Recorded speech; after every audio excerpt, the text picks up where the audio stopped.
രണ്ട് ലോകമഹായുദ്ധങ്ങൾ, പിന്നാലെ ഉണ്ടായ ശീതയുദ്ധം, അമേരിക്ക റഷ്യൻ വൈരത്തിന് പതിറ്റാണ്ടുകളുടെ പഴക്കമുണ്ട്. റഷ്യ ഉക്രൈനിൽ നടത്തിയ സൈനിക അധിനിവേശം, അമേരിക്കൻ പ്രസിഡന്റായി ട്രംപ് അധികാരത്തിൽ വന്നതിനും ശേഷം രണ്ട് രാജ്യങ്ങളും തമ്മിലുള്ള വൈരം മറ്റൊരു തലത്തിലേക്ക് വികസിച്ചിരുന്നു. ഇപ്പോൾ അമേരിക്ക വെനസ്വേലയിൽ നടത്തിയ സൈനിക ഇടപെടലിലൂടെ അത് മറ്റൊരു തലത്തിലേക്ക് മാറുകയാണ്. റഷ്യയുടെ സഖ്യരാജ്യമാണല്ലോ വെനസ്വേല. ഇത് പറയാനൊരു കാരണമുണ്ടായി. കഴിഞ്ഞ ദിവസം നടന്നൊരു സംഭവം. റഷ്യയുടെ പതാക വഹിച്ചിരുന്ന ഒരു എണ്ണ ടാങ്കർ അമേരിക്ക പിടിച്ചെടുത്തു. വടക്കൻ അറ്റ്ലാന്റിക്കിൽ സ്കോട്ട്ലൻഡിലും ഐസ്ലൻഡിനും ഇടയിലാണ് ആ സൈനിക നടപടി ഉണ്ടായത്. ഹെലികോപ്റ്ററുകളിൽ അമേരിക്കൻ സൈനികർ വന്നിറങ്ങി ആ കപ്പൽ പിടിച്ചെടുക്കുന്ന ദൃശ്യങ്ങൾ ഇതിനോടകം തന്നെ പുറത്തു വന്നിട്ടുണ്ട്. അമേരിക്ക പിടിച്ചെടുത്തത് ഒരു ഷാഡോ ഫ്ലീറ്റ് ആണെന്നുള്ളതാണ് ഔദ്യോഗിക വിശദീകരണം. എണ്ണ ഉൽപാദക രാജ്യങ്ങളായ റഷ്യയും വെനസ്വേലയും അന്താരാഷ്ട്ര ഉപരോധങ്ങൾ മറികടക്കുന്നതിന് വേണ്ടി ഉപയോഗിക്കുന്ന ഒരു പദ്ധതിയാണ് ഈ ഷാഡോ ഫ്ലീറ്റ്. ഔദ്യോഗിക രേഖകളോ മറ്റ് യാതൊരു സംവിധാനങ്ങളോ ഇല്ലാതെ കള്ളക്കടത്തിനായി ഉപയോഗിക്കുന്ന കപ്പലുകളെയാണ് ഷാഡോ ഫ്ലീറ്റുകൾ എന്നറിയപ്പെടുന്നത്. ഷാഡോ ഫ്ലീറ്റുകളെ നിയന്ത്രിക്കുക വഴി അല്ലെങ്കിൽ അത് പിടിച്ചെടുക്കുന്നത് വഴി റഷ്യയെ സാമ്പത്തികമായി പിടിച്ചു മുറുക്കുക എന്നുള്ളത് തന്നെയാണ് അമേരിക്ക ലക്ഷ്യമിടുന്നത്. മരിനേന എന്ന പേരിലുള്ള റഷ്യൻ കപ്പലാണ് ഇപ്പോൾ അമേരിക്കയുടെ പിടിയിലുള്ളത്. രണ്ടാഴ്ചയിലധികമായി അമേരിക്കയുടെ നിരീക്ഷണത്തിലായിരുന്നു ഈ കപ്പൽ. ഈ കപ്പൽ അന്താരാഷ്ട്ര ഉപരോധങ്ങളെ മറികടക്കാൻ ശ്രമിച്ചു. ഈ കപ്പലിൽ കടന്ന് പരിശോധിക്കാൻ അമേരിക്കൻ കോസ്റ്റ് ഗാർഡുകളെ അനുവദിച്ചില്ല. രേഖകളും പതാകകളും തുടർച്ചയായി മാറ്റി തട്ടിപ്പിന് ശ്രമിച്ചു തുടങ്ങിയ ആരോപണങ്ങളൊക്കെ ഉന്നയിച്ചുകൊണ്ടാണ് ഈ മരിനേന എന്ന കപ്പൽ അമേരിക്ക ഇപ്പോൾ കസ്റ്റഡിയിലെടുത്തിരിക്കുന്നത്. റഷ്യൻ കപ്പലിനെ അമേരിക്ക നിരീക്ഷിക്കുന്നു എന്ന വാർത്തകൾ വന്നതിന് പിന്നാലെ തന്നെ മറ്റൊരു പ്രഖ്യാപനവും ഉണ്ടായിരുന്നു. തങ്ങളുടെ കപ്പലുകളെ സംരക്ഷിക്കാൻ വേണ്ടി റഷ്യൻ സേന അന്തർവാഹിനികളും യുദ്ധക്കപ്പലുകളുമെല്ലാം അയച്ചിട്ടുണ്ട് എന്നുള്ളതായിരുന്നു ആ വിവരം. അമേരിക്കയുടെ ഈ സൈനിക ഓപ്പറേഷൻ നടക്കുമ്പോൾ തന്നെ സമീപ സ്ഥലത്ത് തന്നെ റഷ്യയുടെ സൈനിക വ്യൂഹവും ഉണ്ടായിരുന്നു എന്നുള്ള വിവരങ്ങളും വരുന്നു. പക്ഷെ യാതൊരുവിധ ചെറുത്തുനിൽപ്പും അവിടെ ഉണ്ടായിട്ടില്ല. പുതിയ സംഭവ വികാസത്തിന്റെ പശ്ചാത്തലത്തിൽ കൂടുതൽ റഷ്യൻ നാവികസേന സംഭവ സ്ഥലത്തേക്ക് തിരിച്ചതായിട്ടും സ്ഥിരീകരിക്കപ്പെടാത്ത റിപ്പോർട്ടുകളുണ്ട്. എന്നാൽ പിടിച്ചെടുത്ത കപ്പൽ റഷ്യൻ കപ്പലാണെന്നുള്ള വാദം വ്യാജമാണെന്നാണ് American vice president JD Vance പറയുന്നത്. ഈ കപ്പൽ അമേരിക്ക പിടിച്ചെടുക്കുന്നതിന് തൊട്ടു മുൻപാണ് ഇതൊരു റഷ്യൻ പതാക ഉപയോഗിച്ചിരുന്നത്. ബെല്ല 1 എന്നായിരുന്നു ഈ കപ്പലിന്റെ ആദ്യത്തെ പേര്. അമേരിക്കൻ സൈനിക നടപടി ഉണ്ടാകുമ്പോൾ ഈ കപ്പലിൽ ചരക്കുണ്ടായിരുന്നില്ല. ഈ കപ്പലിലുള്ള ജീവനക്കാരെ അമേരിക്കയിൽ എത്തിച്ച് വിചാരണ ചെയ്യും എന്നുള്ളതാണ് റിപ്പോർട്ട്. അമേരിക്കയുടെ ഈ സൈനിക നടപടിക്ക് ബ്രിട്ടന്റെ പിന്തുണയും ഉണ്ടായിരുന്നു. ബ്രിട്ടൻ വ്യോമ നിരീക്ഷണം നടത്തുന്നതിനോടൊപ്പം തന്നെ അമേരിക്കൻ സൈനിക വ്യൂഹത്തിന് ബ്രിട്ടന്റെ ഒരു യുദ്ധ കപ്പലും വിട്ടു നൽകിയിരുന്നു. മരിനേന എന്ന ഈ കപ്പൽ റഷ്യൻ പതാക ഉപയോഗിച്ചത് വ്യാജമാണെന്നാണ് അമേരിക്കയുടെ ആരോപണം. കൂടാതെ അന്താരാഷ്ട്ര ഉപരോധങ്ങൾ ലംഘിച്ച് വെനസ്വേലയിൽ നിന്നും ഇറാനിൽ നിന്നും ചരക്ക് കടത്ത് നടത്താനായിട്ടാണ് ഈ കപ്പൽ ഉപയോഗിച്ചിരുന്നതെന്നും അമേരിക്ക ആരോപിക്കുന്നു. എന്നാൽ റഷ്യ ഈ ആരോപണങ്ങൾ പാടെ നിഷേധിക്കുകയാണ്.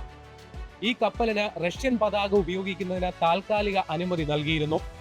അന്താരാഷ്ട്ര കപ്പൽ ചാലിലാണ് അമേരിക്കയുടെ സൈനിക നടപടി ഉണ്ടായത്. അന്താരാഷ്ട്ര കപ്പൽ ചാലിൽ സൈനികമായി ഇടപെടാൻ ഒരു രാജ്യത്തിനും അവകാശമില്ലെന്നും റഷ്യ ആരോപിക്കുന്നു. ഷാഡോ ഫ്ലീറ്റിൽപ്പെട്ട മറ്റൊരു കപ്പൽ കൂടി അമേരിക്കൻ സേന കഴിഞ്ഞ ദിവസം പിടിച്ചെടുത്തു. കരീബിയൻ കടലിൽ നിന്നും സോഫിയ എന്ന പേരിലുള്ള ഒരു കപ്പലാണ് പിടികൂടിയത്. പനാമയുടെ പതാകയാണ് ഈ കപ്പൽ വഹിച്ചിരുന്നത്. ഈ കപ്പൽ അമേരിക്കയിലേക്ക് കൊണ്ടുവരുമെന്നുള്ളതാണ് അമേരിക്കൻ സേന അവകാശപ്പെട്ടിരിക്കുന്നത്. കഴിഞ്ഞ ആഴ്ചകളിലായി അമേരിക്കൻ സേന പിടിച്ചെടുക്കുന്ന ഷാഡോ ഫ്ലീറ്റുകളിൽപ്പെട്ട 4ാമത് കപ്പലാണ് സോഫിയ. വെനസ്വേലയുടെ എണ്ണ സമ്പത്ത് കൈക്കലാക്കിയ അമേരിക്ക ഇപ്പോൾ 3 നിർദ്ദേശങ്ങളാണ് മുന്നോട്ട് വച്ചിരിക്കുന്നത്. വെനസ്വേലയുടെ 50 മില്യൺ ബാരൽ ക്രൂഡ് ഓയിൽ അവർ വിൽപ്പന നടത്തും. ഇങ്ങനെ സമാഹരിക്കുന്ന തുക വെനസ്വേലയുടെ തന്നെ പുനർനിർമ്മാണത്തിനായി ഉപയോഗിക്കും. വെനസ്വേലയുടെ സുഗമമായ ഭരണമാറ്റത്തിനായി വഴി തുറക്കും. വെനസ്വേലൻ ക്രൂഡ് ഓയിലിന്റെ 80% ചൈനയാണ് ഉപയോഗിക്കുന്നു എന്നുള്ളതിനാൽ തന്നെ അമേരിക്കയുടെ ഈ പ്രഖ്യാപനം വളരെ തന്ത്രപരമാണ്. അമേരിക്ക എന്തുകൊണ്ട് ഷാഡോ ഫ്ലീറ്റുകൾക്കെതിരെയുള്ള നടപടികൾ കർക്കശമാക്കുന്നു എന്ന് നമുക്ക് പരിശോധിക്കാം. റഷ്യ ഉക്രൈനിന്റെ ക്രിമിയ കൈയടക്കിയ 2014 ആദ്യവട്ട ഉപരോധങ്ങൾ റഷ്യയ്ക്ക് മേൽ പ്രഖ്യാപിക്കപ്പെട്ടത്. തുടർന്ന് റഷ്യ ക്രിമിയയ്ക്ക് മേൽ പൂർണ്ണ സൈനിക അധിനിവേശം നടത്തിയ 2022 കൂടുതൽ ഉപരോധങ്ങൾ പ്രഖ്യാപിക്കപ്പെട്ടു. റഷ്യൻ ക്രൂഡ് ഓയിലിന് പ്രൈസ് ക്യാപ്പ് നിശ്ചയിച്ചതാണ് ഇതിൽ ഏറ്റവും പ്രധാനം. അമേരിക്ക ആദ്യം $60, യൂറോപ്യൻ യൂണിയൻ പിന്നീട് $47 പ്രൈസ് ക്യാപ്പ് നിശ്ചയിച്ചു. അതായത് ഈ $47 ഉപരിയായുള്ള ഒരു തുകയ്ക്ക് റഷ്യയ്ക്ക് ക്രൂഡ് ഓയിൽ വിൽക്കാൻ സാധിക്കുകയില്ല എന്നുള്ളതാണ് സാരം. ഇപ്പോൾ ബാരലിന് $37 വരെ വിലയ്ക്കാണ് റഷ്യ ക്രൂഡ് ഓയിൽ വിൽക്കുന്നത് എന്നുള്ളത് നമ്മൾ മനസ്സിലാക്കണം. ഈ പ്രതിസന്ധികൾ മറികടക്കുന്നതിന് വേണ്ടിയിട്ടാണ് റഷ്യ ഷാഡോ ഫ്ലീറ്റുകൾ ഉപയോഗിച്ച് കള്ളക്കടത്ത് നടത്തിക്കൊണ്ടിരിക്കുന്നത്. ഇന്ത്യ അടക്കമുള്ള രാജ്യങ്ങളിലേക്ക് പോലും ഈ ഷാഡോ ഫ്ലീറ്റുകൾ വഴി റഷ്യൻ ക്രൂഡ് ഓയിൽ എത്തുന്നുണ്ട് എന്നുള്ളതും കൂടി നമ്മൾ മനസ്സിലാക്കണം. ലഭ്യമായ കണക്കുകൾ പ്രകാരം റഷ്യ 900 മുതൽ 1400 വരെ ഷാഡോ ഫ്ലീറ്റുകൾ ഓപ്പറേറ്റ് ചെയ്യുന്നുണ്ട്. $10 ബില്യൺ ഇതിനു വേണ്ടി റഷ്യ ചെലവാക്കിയത്. 15 വർഷത്തിലധികം പഴക്കമുള്ളതും എന്തിനാ പൊളിക്കാൻ വേണ്ടി മാറ്റിയിട്ടതടക്കമുള്ള കപ്പലുകളാണ് റഷ്യ ഈ ഷാഡോ ഫ്ലീറ്റുകൾക്ക് വേണ്ടി ഉപയോഗിക്കുന്നത്. റഷ്യയിൽ നിന്ന് കയറ്റുമതി ചെയ്യുന്ന ക്രൂഡ് ഓയിൽ ഏതാണ്ട് 70% ഇത്തരം ഷാഡോ ഫ്ലീറ്റുകൾ വഴിയാണ് കയറ്റി അയക്കുന്നത്. കാലപ്പഴക്കം ഉള്ളതുകൊണ്ട് തന്നെ ഒരുപാട് പരിസ്ഥിതി പ്രശ്നങ്ങളും ഈ ഷാഡോ ഫ്ലീറ്റുകൾ സൃഷ്ടിക്കുന്നുണ്ട്. എന്നിരുന്നാലും ഷാഡോ ഫ്ലീറ്റുകൾ ഉപയോഗിച്ചുകൊണ്ട് തന്നെയാണ് റഷ്യ ഉപരോധ ഭീഷണി മറികടന്നത്.